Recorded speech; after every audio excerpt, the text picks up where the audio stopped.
আসসালামু আলাইকুম এভরিওয়ান, আমি নাহিদুল আরাফাত ওয়েলকাম করছি কম্পিউটার গ্রাফিক্সের নতুন একটি ভিডিওতে। তো আজকে আমরা যে টপিক নিয়ে আলোচনা করব সেটা হচ্ছে ডিডিএ লাইন ড্রয়িং অ্যালগরিদম বা digital differential analyser line drawing algorithm. তো এই অ্যালগরিদমের জন্য আমাদের কিছু সূত্র আছে। তো সেই সূত্রগুলো প্রথমে আমরা দেখি আর চেষ্টা করব খুব সংক্ষেপে বুঝিয়ে দেওয়ার। তো প্রথমে আমরা দেখতে পাচ্ছি ঢালের সূত্র দেওয়া আছে m equal to y2 minus y1 x2 minus x1, R rules দেওয়া আছে কেস এ, যদি যদি 1 এর থেকে ছোট হয় তাহলে আমাদের x এর মান 1 করে বাড়বে এবং y এর মান m এর সমান হবে।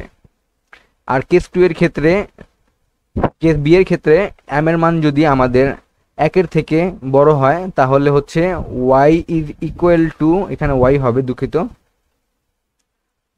y is equal to হবে y plus 1 R x equal to x plus 1 by m। তো আমরা এটা অ্যালগরিদমটা দেখেই এই সূত্রের প্রয়োগগুলো বুঝবো। তো আমাদের এইখানে একটা কোয়েশ্চেন দেওয়া আছে, suppose we want to draw A line starting at pixel 2 3 and ending at pixel 12 8। তো আমরা এইখানে কি করব, আমরা ঢাল নির্ণয়ে যে সূত্রটা আছে সেইটা এখানে প্রয়োগ করছি, এই যে এই সূত্রটা m equal to y2 minus y1 x2 minus x1। তো y2 minus y1 করলে কত হয়, আমাদের 8 minus 2 আর হচ্ছে 12 minus 8 minus 3 আর 12 minus 2 হয়। তাহলে আমাদের অ্যান্সার আসবে ক্যালকুলেট করলে 0.5। তো আমরা জানি 0.5 মানে হচ্ছে হাফ। এটা হচ্ছে m এর ক্ষেত্রে হচ্ছে আমাদের হাফ পাই। এখন হচ্ছে 0.5 কি আমাদের এখন দেখতে হবে 1 এর থেকে বড় নাকি ছোট। অবশ্যই আমাদের 0.5 যেটা আছে সেটা 1 এর থেকে অবশ্যই ছোট, তাহলে আমাদের কেস এ পড়বে। এখন যদি সাপোজ আমাদের 0.5 এর উপরে হতো তাহলে আমরা সেটাকে কি করতাম, তাহলে আমরা সেটাকে উল্টায় দিতাম, মানে 1/m করতাম। তো আমি সেই জন্য 1/m এইখানে লিখছি আর কি। তো এখন এটা লাগবে না, এই সাইডটা আমি শুধুমাত্র বোঝানোর ক্ষেত্রে লিখছিলাম। তো তখন হচ্ছে আমাদের এই সূত্রটা পড়তো y equal to y plus 1 x plus 1/m। আচ্ছা, এখন আসি সেকেন্ড স্টেপে। যেহেতু আমাদের মানটা কি আসছে, 1 এর থেকে ছোট আসছে, তো আমরা ফর্মুলা 1-এ যাব। ফর্মুলা 1 বা কেস 1, x এর মানটা x প্লাস 1 হারে বাড়বে এবং y is equal to m হবে। তো এখন আমরা এই স্টেপটা কত পর্যন্ত যাব, এখন হচ্ছে আমাদের কোয়েশ্চেনে দেওয়া আছে, কত কোয়েশ্চেনে দেওয়া আছে আমাদের স্টার্টিং হচ্ছে 2 আর 3। এখন আমরা 2 3 থেকে যতক্ষণ না আমরা 12 আর 8 পাবো ততক্ষণ আমরা এই প্রসেসটা, মানে এখানে ততগুলো স্টেপ হবে। এখন এইটা ক্যালকুলেট করার জন্য একটা শর্টকাট ওয়েও আছে, যেমন আমরা এইটার থেকে এইটা বিয়োগ, এইটার থেকে এটা বিয়োগ দিতে পারি। যেমন 8 মাইনাস 3 করলে হয় 5, আর হচ্ছে 12 মাইনাস 2 করলে হয় 10। এর মানে হচ্ছে আমাদের এইখানে দুটার মধ্যে ম্যাক্সিমামটা নিতে হবে। ম্যাক্সিমাম হচ্ছে 5 আর 10 এর মধ্যে 10, তো আমরা এখানে 10টা স্টেপ নিছি। এটা হচ্ছে শর্টকাট।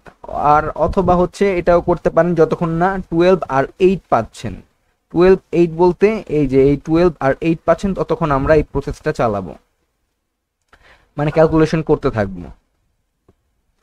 এখন আমি এখান থেকে 0 আর 10 পর্যন্ত লিখে ফেলছি, যেহেতু আগেই ক্যালকুলেশন করে বুঝছি যে আমরা এখানে 10টা স্টেপ পাবো। আর এখন হচ্ছে আমরা এক্স আর ওয়াই এর ভ্যালুগুলা বের করব। তো আমার শুরুর ক্ষেত্রে ইনিশিয়াল পয়েন্টে দেওয়া আছে 2 আর 3, তো সেই ক্ষেত্রে আমি এখানে লিখে দিছি 2 আর 3।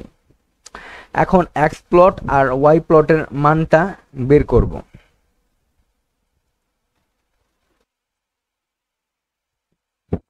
আর এক্স প্লট আর ওয়াই প্লটের মানটা আমরা পূর্ণ সংখ্যায় নিব। আচ্ছা, প্রথমে হচ্ছে আমরা 2 আর 3 পাইছি একদম শুরুতে, 2 আর 3, 2 আর 3 নিব। এখন হচ্ছে আমরা পরবর্তীতে আমরা সূত্র অ্যাপ্লাই করব। যেহেতু আমরা এইটা এক নাম্বার ফর্মুলাতে গেছে x equal to x plus one আর Y is equal to M. তো এক্স এর মানটা হচ্ছে আমাদের এক্স প্লাস ওয়ান করে বাড়বে। তো এখানে প্রথমে আমরা কত পাইছি 2, তাহলে এক্স প্লাস ওয়ান করলে 3 আর Y is equal to Y plus M, Y এর মান 3, ওয়াই প্লাস এম করলে 0.5, এই এম এর মানটা হচ্ছে এই যে এইটা, তো 0.5।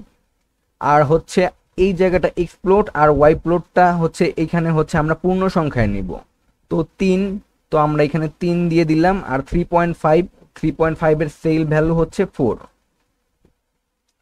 এরপরে আবার এক্স প্লাস ওয়ান, আমরা এক্স এর ক্ষেত্রে প্রত্যেকবার এক্স প্লাস ওয়ান করে বাড়াবো। আমি যেমন এখানে 4, 5, 6, 7, 8, 9, 10, 11, 12 পর্যন্ত দিয়ে দিলাম।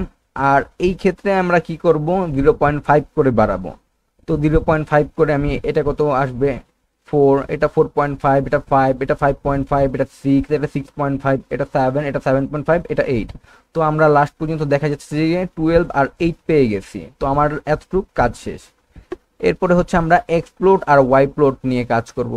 তো এক্স প্লটের মান 2 আর হচ্ছে 3 বসাই দিলাম, আর যেহেতু এখানে কোনো দশমিক ভগ্নাংশ নাই, তো এখানে 3.5 আছে, তো 3 আর 4 বসে দিলাম।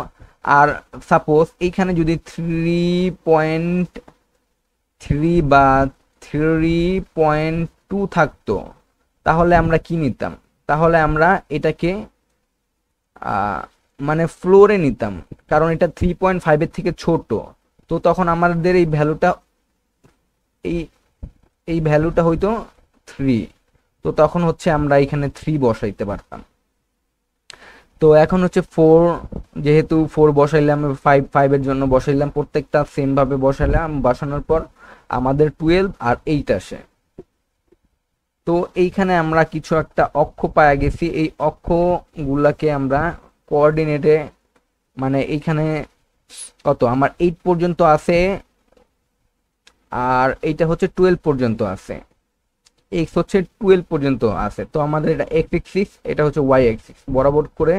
তো আমরা 2 আর 3 এর ঘরে একটা বসাবো, এভাবে করে আমরা প্রত্যেকটা এখানে বুঝে যাচ্ছে না যে 2 আর 3, 2 আর এই যে 2 আর 3 এর ঘরে একটা বসাইছি। এরপরে হচ্ছে 3 আর 4, তারপরে হচ্ছে 3 আর 4 এর ঘরে একটা বসাইছি। এভাবে করে আমরা প্রত্যেকটা মানে কোঅর্ডিনেটকে বসায় দিব। তো এভাবে করেই হচ্ছে আমাদের ডিডিএ লাইন ড্রয়িং অ্যালগোরিদমটা করা হয়। তো হোপফুলি বুঝতে পারছেন। ভিডিওটি ভালো লাগলে অবশ্যই সাবস্ক্রাইব করে দিবেন আর ভিডিওটি লাইক করে দিবেন। ধন্যবাদ সবাইকে।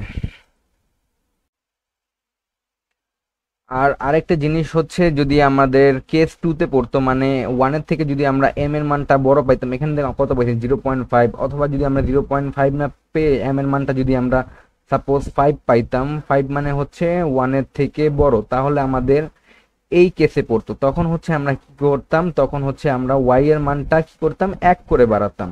1 করে বাড়ালে তখন এইখানে কি হতো, এখানে হতো হচ্ছে 3, 4, 5, 6, 7, 8, 9, 10 করে 12 পর্যন্ত আসতো। আর ওয়াই এর মান আর এক্স এর মানটা কি হতো, এক্স প্লাস 1/m করে বাড়তো।